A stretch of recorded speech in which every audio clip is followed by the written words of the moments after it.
I would describe Quiet as a poetry book that is very much a meditation on the interior life, the interior Black female life that is the part of the self that's not for sale, that's not for presentation to the outside world, the part of the self that is what you do when you are alone, or the anxieties that one has, the worries, the kind of laughters that one has with oneself. I think there's a lot of humor in the book.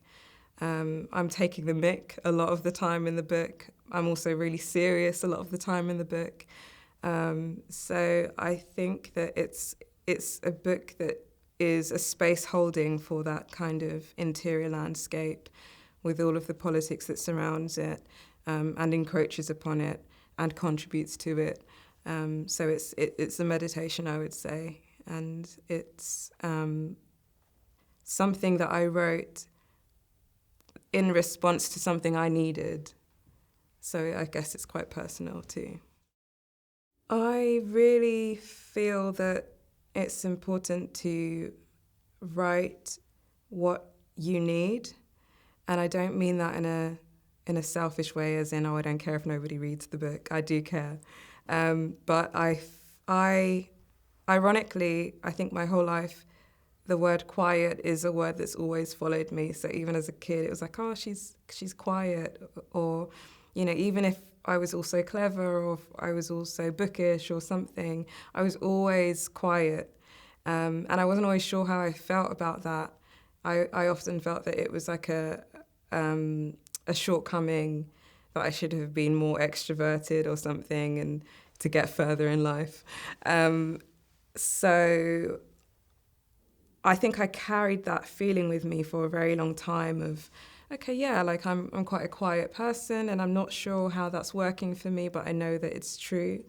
But in the process of doing my PhD at Royal Holloway, which is supervised by Lavinia Greenlaw, a friend who is a DJ academic named Lene Denise mentioned this book called The Sovereignty of Quiet by Kevin Koshi.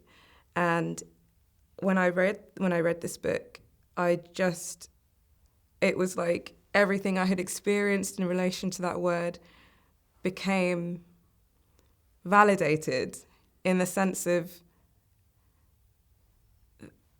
a realization that that interior landscape is quite essential to having a meaningful life. So I think the book was my way of understanding that, and not just thinking about the interior landscape as a personal thing, but also what does quiet mean for working with other people to create a more livable life on this planet. What does it mean? Sometimes it means that everything can't be visible to surveillance or to the state, or there have to be these kind of ways of working that allow you to communicate so that things can grow before they then become visible to everybody. So it's a kind of safety measure, but also meditative, and I needed the book, so that's why I wrote it.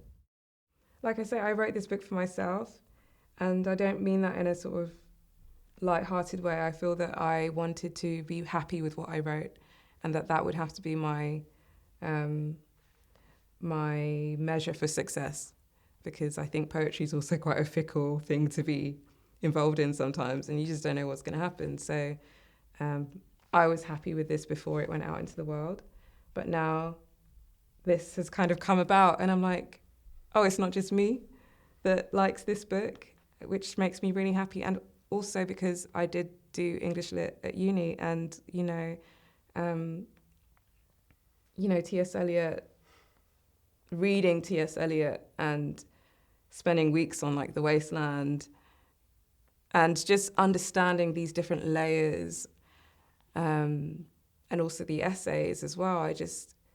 It's incredible to me to look back and to know that actually that was about 10 years ago now, exactly almost 10 years ago, that I was studying his work, and now I'm sort of attached to this prize in some way, and also to Faber, which is a legacy of T.S. Eliot as well.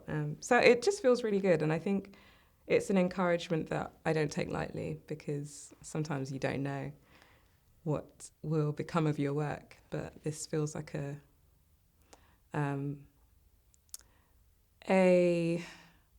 don't have any words. It feels like a moment that I will think about for a long time.